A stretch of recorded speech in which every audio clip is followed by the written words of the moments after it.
Hello friend, good evening. আজকে একটা ছোট্ট মিনি ব্লগ নিয়ে চলে এসেছি। আজ একটু বাজারে যাব বন্ধুরা, মনটাও ভালো না, শরীরটাও ভালো না।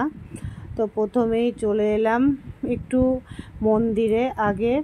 তো বন্ধুরা দেখো, মন্দিরটা আসলে আমি বাজারে যখন মাছ নিতে আসি তখন এই মন্দিরটায় আমি প্রত্যেকবার ঢুকি, আমার খুব ভালো লাগে।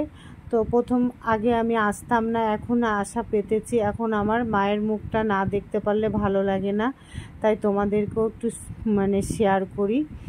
তো জয় মা, জয় মা।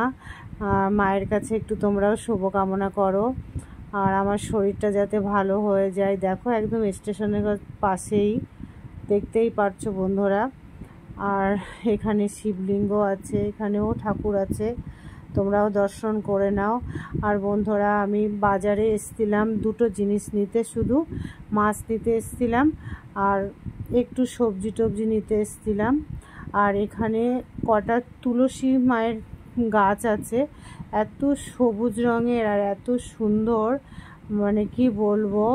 আর ছবি না তুলে আর পারলাম না, তো রাত হয়ে গেছে বলে ভালো দেখাতে পারছি না বন্ধুরা। তো দেখো বন্ধুরা, এবার এখান থেকে সোজা চলে যাব অন্য একটা দোকানে চলে যাব। আরও কিছু মালটাল আমি কিনেছি, সেগুলো নিতে হবে। তো এটা হচ্ছে হালিশহরের তারামা, একদম স্টেশনের পাশেই। তো বন্ধুরা চলে এলাম মাছের কাছে, মাছ কাটা আমার রেডি হয়ে গেছে। তো কী মাছ নিয়েছি, এই যে এই দিয়ে দিয়েছে আমাকে, দেখাতে পারলাম না, দুঃখিত। তো যখন রেসিপি করব তখন বলে দেব। এটা টাটকা রুই মাছ নিয়েছিলাম আমি। তো বন্ধুরা, কেমন লাগলো ভিডিওটা শেষ করছি, বাই, টাটা।